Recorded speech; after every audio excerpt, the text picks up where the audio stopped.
우리 한번 인사 나누겠습니다. 샬롬, 샬롬.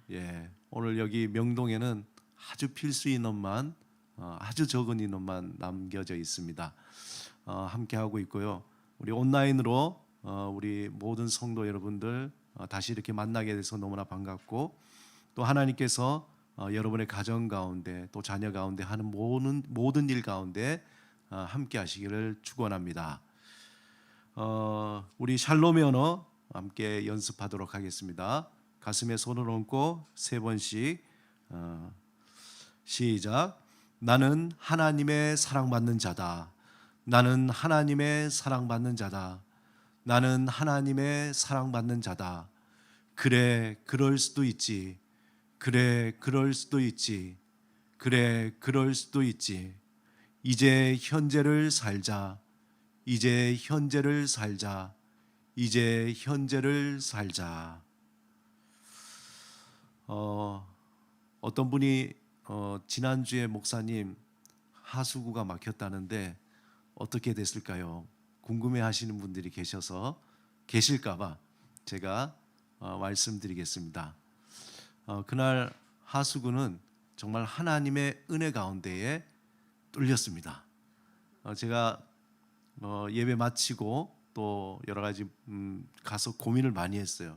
그러면서 이제 유튜브를 보니까 여러 케이스들이 많이 있더라고요. 뭐 저만 그런 게 아니라 많은 사람들이 그 문제 때문에 곤란을 겪고 있더라고요.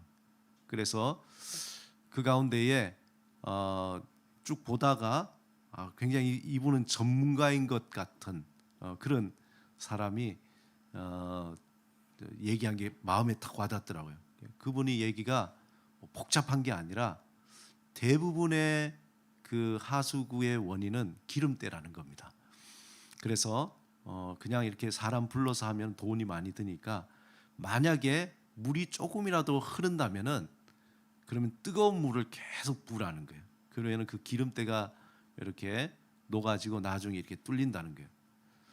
제가 그걸 또 정말 진리로 받아들이고 믿음으로 뜨거운 물을 계속 붓습니다. 얼마 동안 붓을까요? 무려 3시간 동안 부었습니다.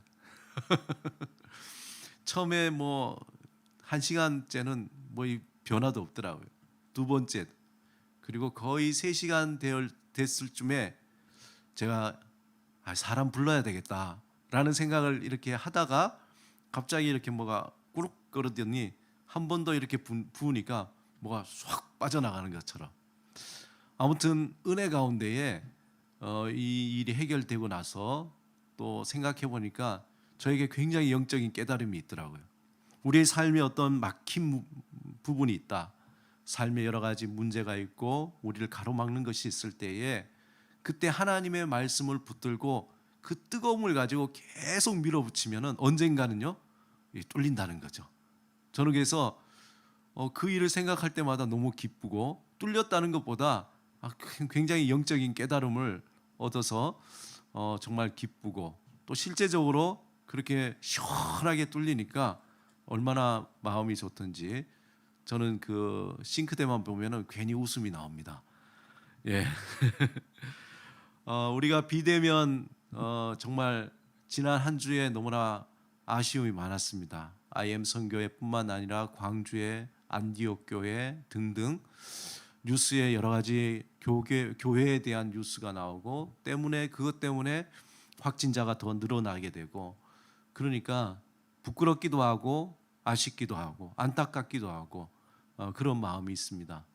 그래서 이번 주에는 완전히 또 비대면으로 이렇게 예배를 드리게 되는데 어서 빨리 확진자가 줄어들고 다시 정상적인 완전히 정상적이지 않더라도 그래도 우리가 대면 예배를 어느 정도 드릴 수 있는 그러한 상황이 됐으면 너무나 좋겠습니다.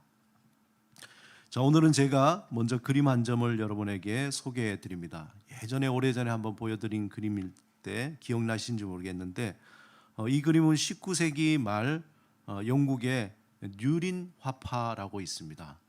작년에 저희가 밀레에 대해서 얘기했을 때 밀레는 바르비종 학파, 자연에서 그림을 그리는 그런 화파인데 그 화파와 비슷하게 뉴린 화파가 있습니다.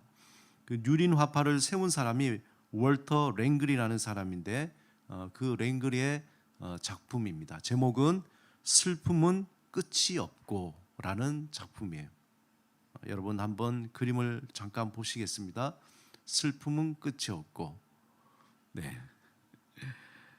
제목이 아주 정말 슬픈 제목인데 원래 월터 랭글이라는 사람은 영국 버밍햄에서 가난한 집의 아들로 태어났습니다. 그리고 워낙 그림에 뛰어나서 런던에 있는 미술 대학에서 장학생으로 그렇게 다니다가 그 장학금이 이제 좀 떨어지다 고향인 버밍햄으로 돌아오고 또 고향에서 그 석판 화가로 활동하다가 나중에는 온 가족들이 그 영국의 남서쪽, 남쪽에서 서쪽, 우리로 치면은 약간 그 여수 같은 그런 쪽, 그 남쪽에서 온 가족이 이제 이사를 가서 거기에서 삶을 시작하게 되었는데 그곳이 바로 뉴린이라는 지역입니다. 뉴린. 그곳에 살면서 작품 활동을 하게 되고 거기는 아무래도 이제 바닷가니까 전형적인 그 말하자면은 어촌의 풍경을 다 그렸습니다. 밀레는 전형적인 농촌의 풍경을 그렸다면은 이 뉴린 화파는 전형적인 어촌의 그림을 그린 화파입니다. 또 특별히 이 화파는 유화보다는 수채화로 유화로 그리면 조금 쉬운데 이 수채화가 참 어렵거든요. 이렇게 아직 보존하기도 힘들고 그런데 수채화로 많은 작품을 그렸습니다. 뭐 고기를 잡는 어부들, 부둣가의 여러 가지 모습들 그리고 그런 어떤 어촌의 풍경들을 사실적으로 이렇게 그렸는데 오늘 이 작품은 그거와는 조금 다른 분위기예요. 여러분 한번 보시면은 이 작품을 보고 있자면은 우리는 깊은 생각에 잠기게 됩니다. 정말 무슨 일이 있었는지 모르겠지만 한 여인은 깊은 시름에 빠져 있죠. 그런 그 여인을 보고 그녀의 어머니인지 아니면은 이웃인지 알 수 없지만 그녀의 등에 손을 얹고는 함께 슬퍼해주는 모습입니다. 그 뒷 배경을 보니까 새벽이 지나 저 멀리 동이 트는 것으로 봐서 아마 두 여인은 깊은 밤을 이곳에서 지냈을 것이다 라고 상상할 수 있습니다. 그 깊은 밤, 고통의 밤, 어떻게 보면은 혼자였으면 그 슬퍼 우는 여인이 혼자였으면은 그 바다로 뛰어들지 않았을까 하는 그러한 생각도 하게 됩니다. 그 길고 긴 어두움 혼자가 아니었기에 이 새벽을 그 여인은 맞이할 수 있었던 거죠. 그 밤사이에 두 사람은 어떤 이야기를 나눴을까 궁금하지 않습니까? 그저 그 여인은 흐느껴 울었을 것이고 또 그 나이든 여인은 그 여인이 이야기하는 것을 들었겠죠. 슬픔에 잠긴 여인은 살아온 인생 아니면 현재 자신 앞에 닥친 인생의 괴로움을 막 토로했을 겁니다. 아니면은 그저 밤새도록 슬피 울며 괴로워했을지도 모릅니다. 중요한 것은 자신이 죽을 것 같은 슬픔과 괴로움의 웅덩이에 빠져 있을 때에 그냥 홀로 있지 않고 그 누군가가 그 옆에 있었다는 거죠. 그렇기 때문에 극단적인 선택, 잘못된 선택이 아니라 그 새벽을 맞이할 수 있었던 것입니다. 그리고 그녀의 마음을 잡고 그는 새롭게 아마 삶을 하루를 또 하루를 살아갈 수 있었던 것이죠. 그녀 곁에 말없이 물끄러미 바라보는 그 나이든 여인은 아마 자신이 살아온 삶, 어떻게 보면 자신도 그런 삶의 질고를 거쳐서 지금까지 온 모진 삶을 되새겼을지 모릅니다. 그런 삶을 살았기 때문에 슬픔에 빠진 여인의 눈물이 어떤 것인지 아무런 대화가 없어도 그 마음을 함께하고 읽을 수 있었던 것이죠. 공감할 수 있었던 것입니다. 나이든 여인이 만약에 말을 했다면은 아마 이런 말을 하지 않았을까 생각합니다. 그래, 울어라. 실컷 울어라. 그렇게 울다 보면 또 살아갈 힘이 생길 거야. 아마 이런 이야기를 하지 않았을까요? 우리는 인생을 살면서 가끔 고아와 같이 버려진 느낌을 받을 때가 있습니다.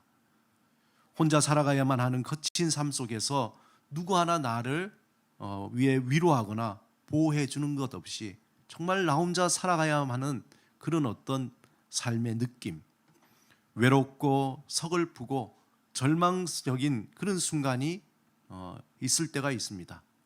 그때 누군가 곁에 있어서 나와 함께하고 무슨 말을 해주지 않더라도 그저 옆에서 함께 한다면 얼마나 좋을까요?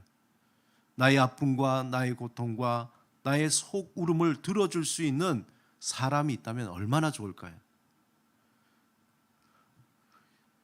아마 그 고아와 같은 그 생각으로 있을 그때에 마음속에 이런 생각을 할 때가 있습니다. 야, 나에게 내 마음을 알아주는 친구가 있으면 참 좋겠다.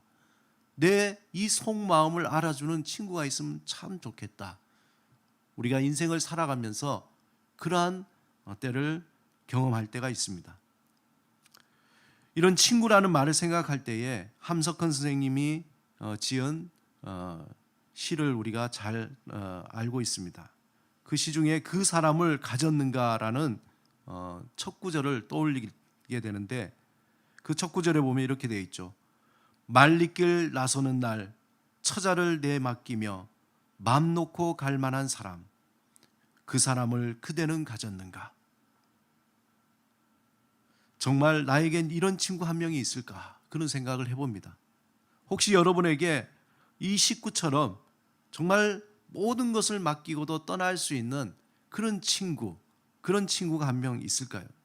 만약에 있다면은 여러분은 정말 행복한 사람이요, 인생에서 성공한 사람이라고 말할 수 있습니다. 이런 친구라는 말은 정말 우리에게 설레이죠. 연인과 달리 진정한 친구는 우리 삶에 많은 생동감과 풍성함을 주기 때문입니다.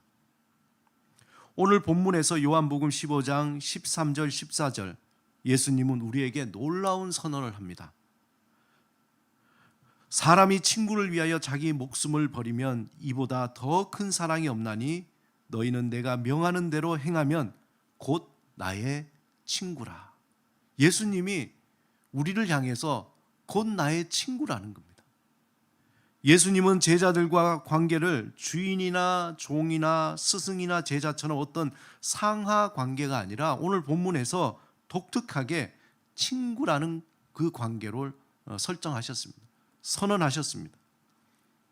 여러분, 성경의 구약과 신약에서 이 친구라는 말 중에 세 가지 굉장히 중요한 단어가 있는데 첫 번째 구약에서 레아라는 말입니다. 레아라고 하는데 이것은 신뢰를 바탕으로 한 연합된 친구, 이웃, 동료라는 그런 뜻이죠. 히브리어로 친구를 뜻하는 다른 말이 하나 있는데 그것은 아하브라는 말입니다. 아하브.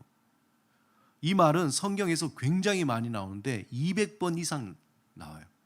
그만큼 구약 성경 안에서 이 친구라는 말을 굉장히 많이 사용한다는 거죠. 이 말의 뜻은 깊은 애정을 품은 사람이나 사랑하는 벗을 가리키는 겁니다. 여러분, 우리가 잘 아는 다윗과 요나단, 이 다윗과 요나단의 관계가 바로 아하브의 관계입니다. 신약에서 우정을 뜻하는 대표적인 말이 하나 있는데 그 말이 필로스입니다. 이 필로스 말은 오늘 본문 15절에 보면 예수님이 너희를 친구라 하였노니 라고 할 때 그 친구가 바로 필로스입니다. 필로스.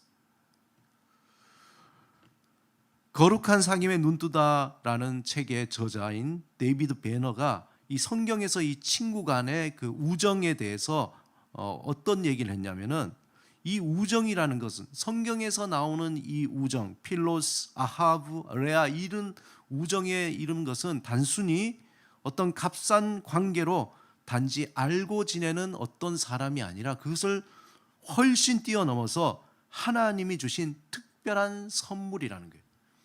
성경에서 친구, 우정이라는 것은 하나님이 주신 특별한 선물이라는 거죠. 이 우정은 우리가 생각하는 것 이상의 가치 있는 것이라고 말하고 있습니다.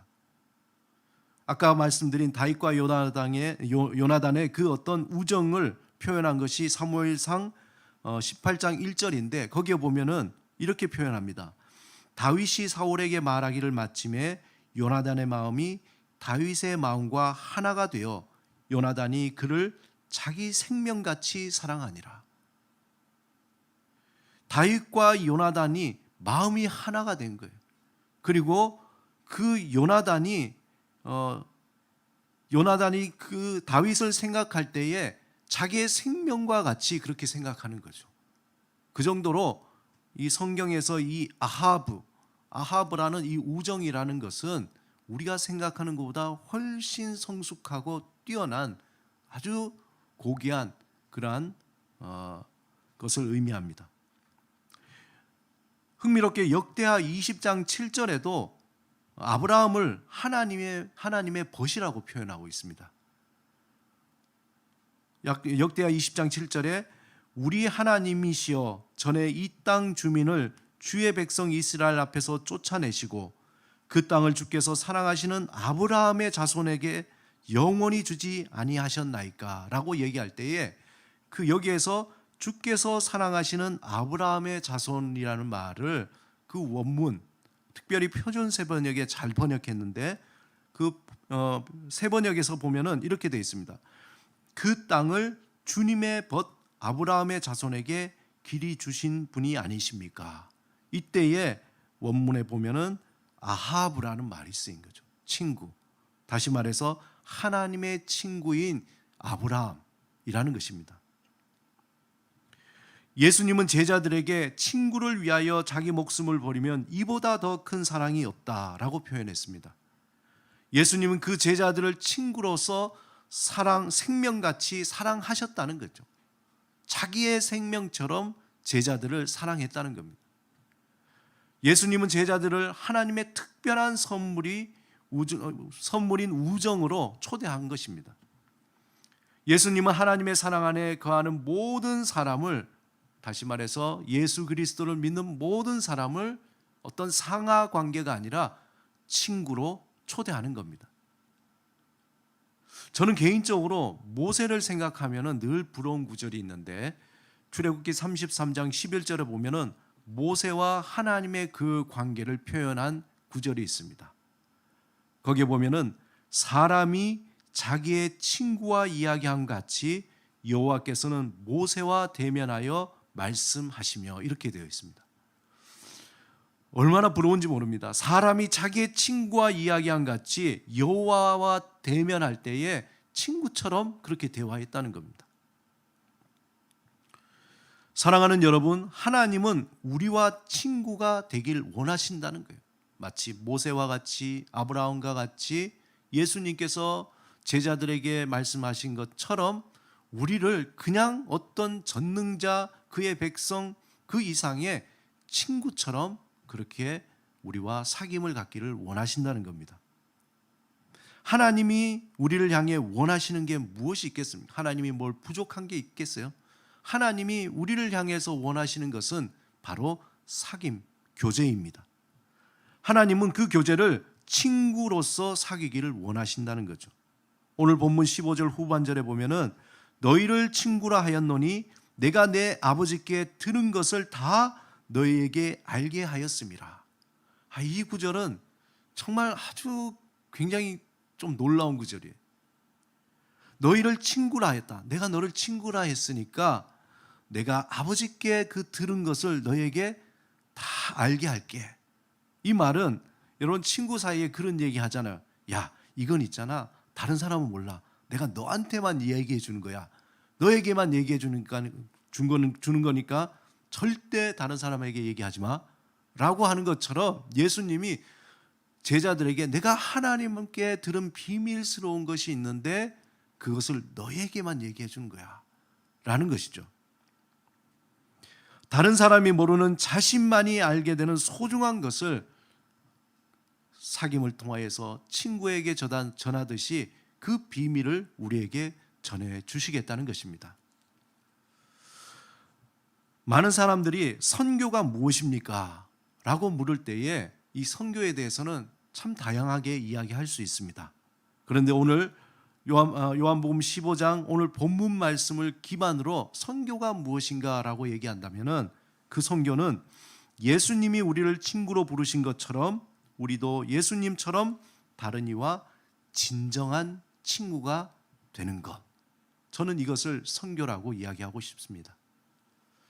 교회 역사 가운데 선교라는 이름으로 다른 이의 친구가 되기보다는 복음이라는 어떤 상품을 가지고 그 상품을 판매하는 외판원의 모습이 너무 많았다고 생각이 듭니다.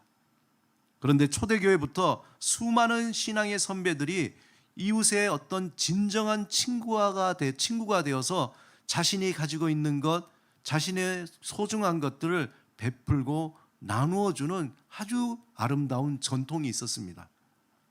당시에 많은 사람들은 예수를 전혀 알지도 못했죠. 예수가 누군지 들어보지도 못했습니다. 복음이 무엇인지 알지 못했던 사람들이었습니다. 그러나 우리의 신앙의 선배들이 헌신적인 그 희생으로 그들에게 친구로 다가가서 생명처럼 아끼는 친구로 다가가서 그들을 섬기고 헌신하고 희생하며 그들에게 다가가니까 그들이 마음을 열고 복음을 받아들이고 예수 그리스도를 구주로 영접했다는 것입니다.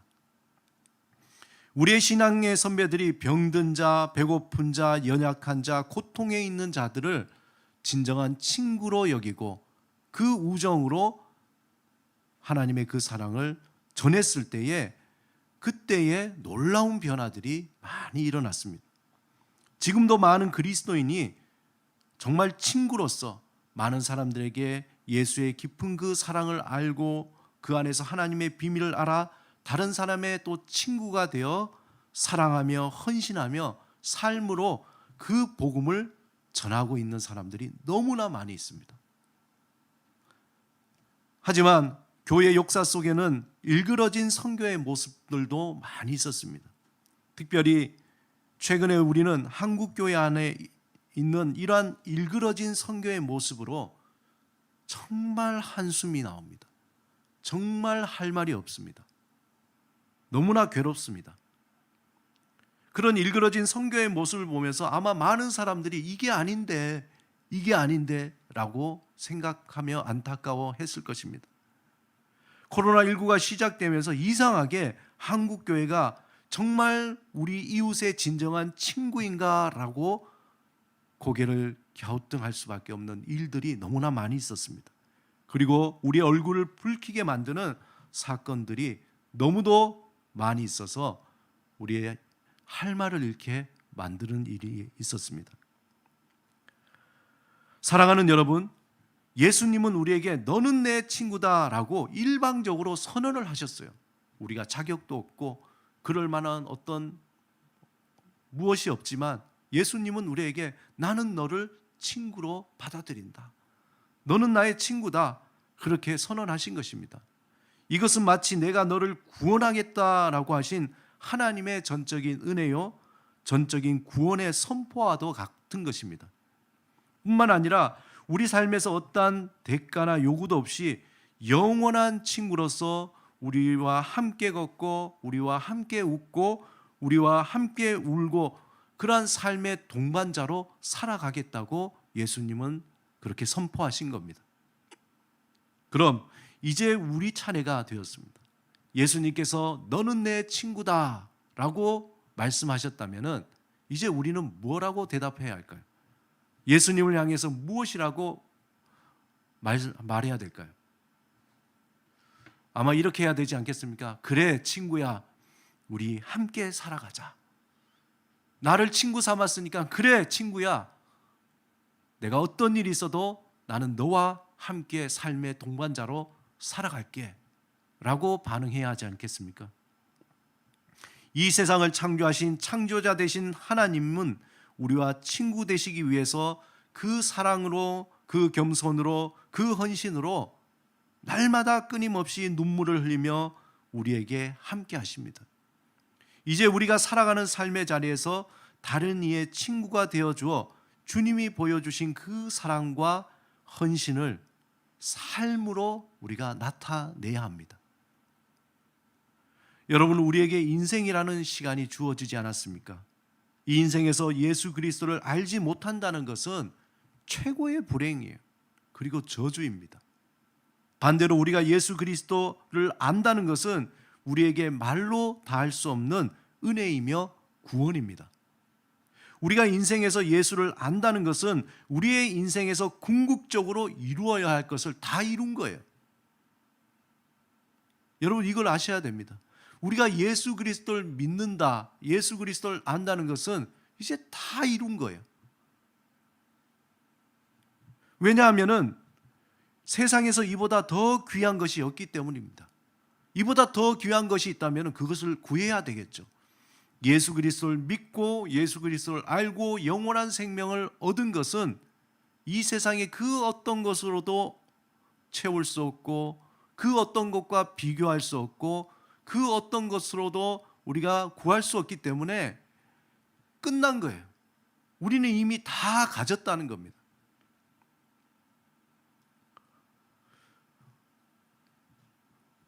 세상에 어떤 것을 주어도 예수 그리스도를 알 수 없습니다.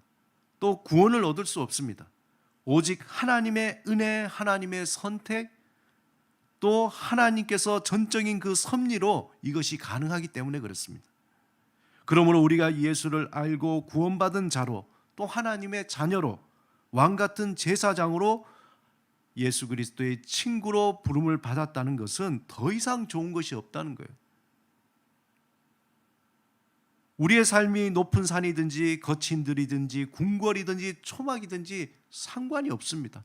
우리 안에 복음이 있는데, 우리가 예수를 아는데, 우리 안에 영원한 소망, 산 소망이 있는데 다른 무엇이 필요하겠습니까?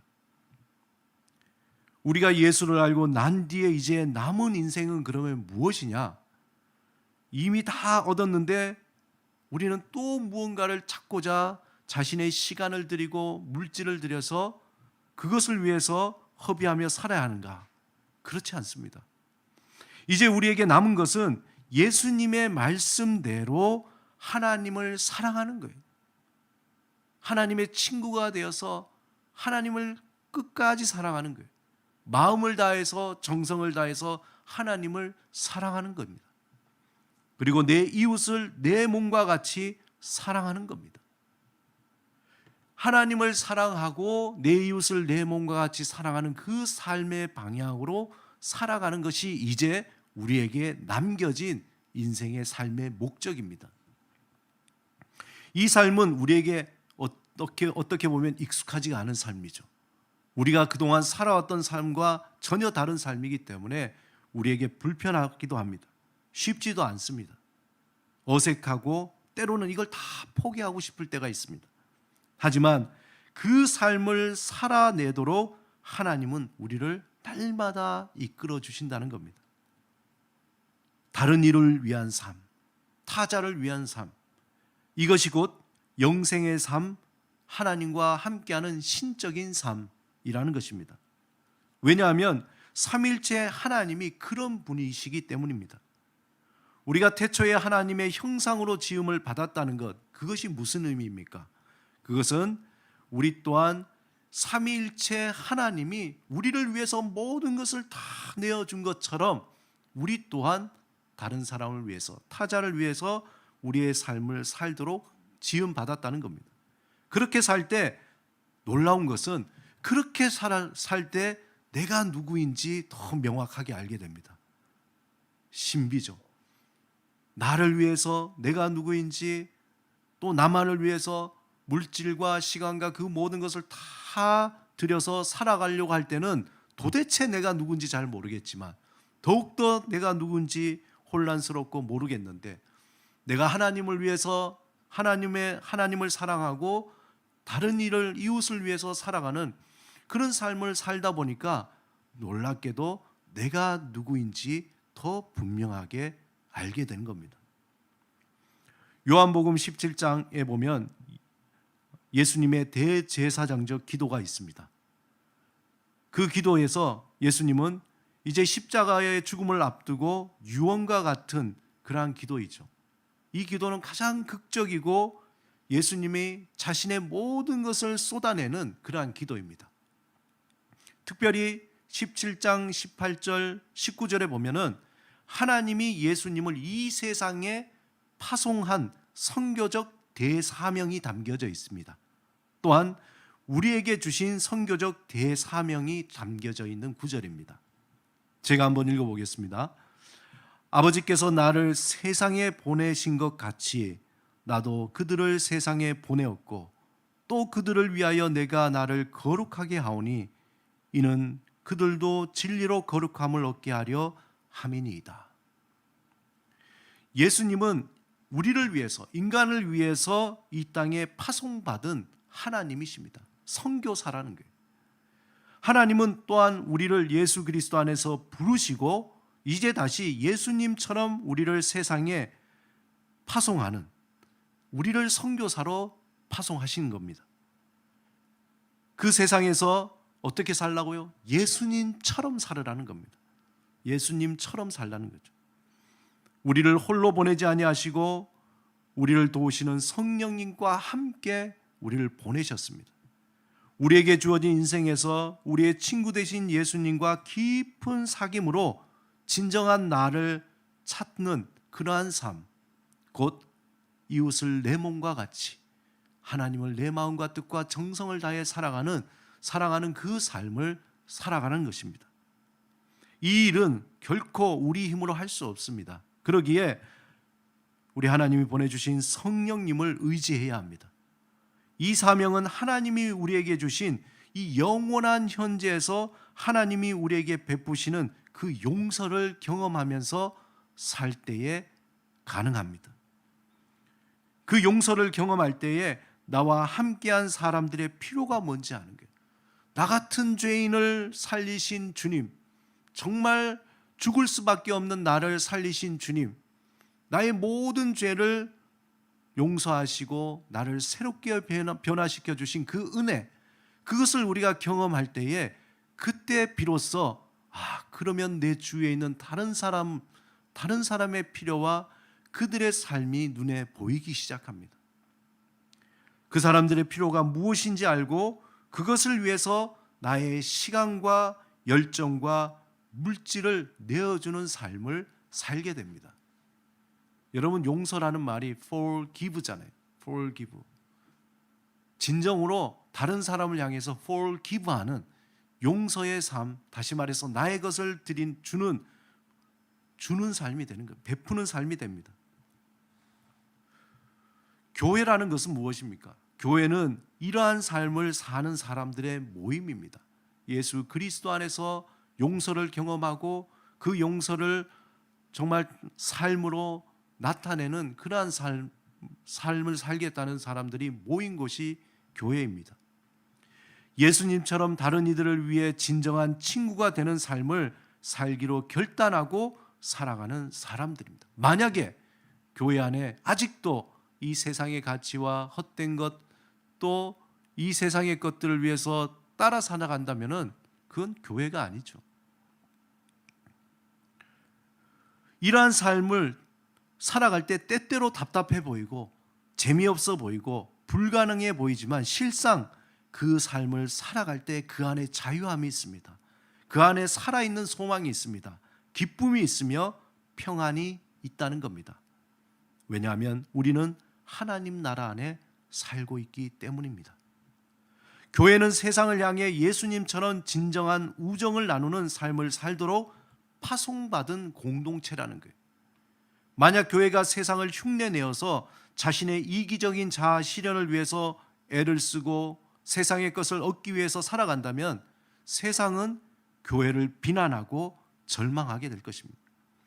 우리가 세상에 파송받은 자로 다른 이의 친구가 되어서 그들의 필요를 위해서 헌신하며 살면 살수록 하나님은 우리를 가장 우리답게 완성해 나간다는 겁니다. 세상에서 가장 유일한 모습으로 우리를 새롭게 변화시킬 것입니다.